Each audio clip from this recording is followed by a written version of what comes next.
सच्ची प्रेरणादायक कहानी। मेरा नाम नीलू है। मैं 9वीं कक्षा में थी जब मुझसे कहा गया कि तुम पढ़कर क्या करोगी। तुम्हारे भाइयों की शिक्षा अधिक महत्वपूर्ण है।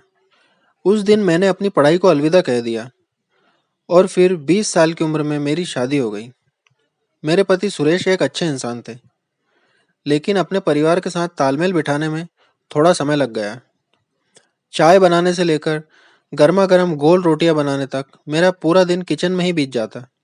लेकिन मुझे इससे कोई आपत्ति नहीं थी। मैं जीवन भर इसके लिए प्रशिक्षण लेती रही और फिर एक साल बाद हमारा पहला बच्चा हुआ, एक लड़की। मैं और मेरे पति सुरेश बहुत खुश थे, लेकिन उनका परिवार खुश नहीं था। वे एक लड़का चाहते थे।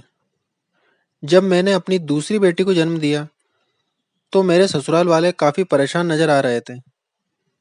उन्होंने मुझे ताने देना शुरू कर दिया। एक बेटा पैदा करके नहीं दे सकती? पता नहीं किसे ले आए। मैं थक गई थी। लगातार गर्भधारण ने मेरे शरीर पर एक टोल ले लिया था। तब तक हमारी 5 बेटियां हो चुकी थी और ताने असहनीय हो गए थे। 5 लड़कियां एक दायित्व है, वे कहते थे। मैं अपनी लड़कियों की परवरिश ऐसे माहौल में नहीं करना चाहती थी जहां उन्हें नीची नज़र से देखा जाए, और इसलिए संयुक्त परिवार में 12 साल रहने के बाद हम बाहर चले गए। बाहर मेरे पति ने ऑटो पार्ट्स का बिजनेस शुरू किया और बाहर हमारे 11 साल निकले। इन सालों में कभी सुस्ती का पल नहीं आया।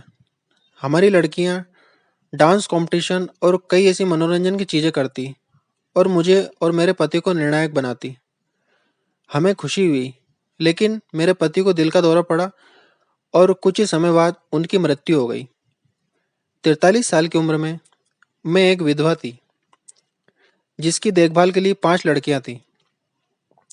मेरी दूसरी बेटी ने अभी अभी कॉलेज में एडमिशन लिया था और सबसे छोटी की उम्र 10 साल की भी नहीं थी। मैं शौक भी नहीं कर सकी। उनके अंतिम संस्कार के ठीक बाद मुझे और मेरी बेटियों को दुकान खोलनी पड़ी, लेकिन यह बात हमारे रिश्तेदारों को अच्छी नहीं लगी। वे सब कुछ अपने नियंत्रण में चाहते थे। मैंने ऐसा नहीं होने दिया, तो उनने कहा, देखते हैं ये औरतें क्या कर पाती है। लेकिन सच कहूँ तो मेरे पास उन पर ध्यान देने का भी समय नहीं था। मैं सूरज के साथ उठती, सभी का लंच पैक करती और फिर दुकान पर चली जाती। ये शुरू में कठिन था। मैं अकाउंट में अच्छी थी, लेकिन मुझे अंग्रेजी नहीं आती थी और हमारे अधिकांश ग्राहक विदेशी थे। तभी मेरी बेटियों ने कदम रखा, लेकिन मैंने सुनिश्चित किया कि उनकी शिक्षा कभी प्रभावित ना हो। मैं नहीं चाहती थी कि उनका भी मेरे जैसा ही हश्र हो।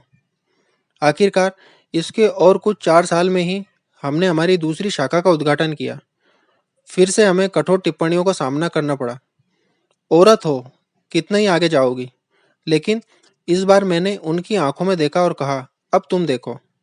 धीरे धीरे हमने विस्तार करना शुरू किया और सबसे खूबसूरत हिस्सा यह था कि मैं मेरी सभी बेटियों को शिक्षा पूरी करते हुए देख रही थी और फिर व्यवसाय में शामिल होते हुए देख रही थी। आज 15 सालों में हमारी 5 शाखाएं हो गई है। यह हंसने जैसा है कि कैसे वही लोग जिन्होंने कहा महिलाएं बहुत दूर नहीं जाती, अब मेरे पास व्यावसायिक सलाह के लिए आते हैं। लोगों ने मुझसे कहा था, तुम्हारी बेटियां एक दायित्व है, लेकिन वे गलत थे। मेरी बेटियां मेरी संपत्ति है, वे मेरे स्तंभ है। दिनों के अंत में मेरे माता पिता ने मुझे एक अच्छी पत्नी बनना सिखाया हो सकता है, लेकिन यह मेरी बेटियों ने मुझे सिखाया कि कैसे एक उद्यमी बनता है। इस कहानी से उन लोगों को सीख लेना चाहिए जो औरतों को कमज़ोर समझते हैं। आशा करता हूँ कि ये कहानी आपको पसंद आई होगी। इस कहानी पर आपकी क्या राय है, हमें कमेंट करके ज़रूर बताइए। कहानी पसंद आई हो तो लाइक और शेयर करना ना भूलिए। चैनल पर नए हो तो चैनल को सब्सक्राइब जरूर कीजिए। मित्रों, ये कहानी सुनने के लिए आपका बहुत बहुत धन्यवाद।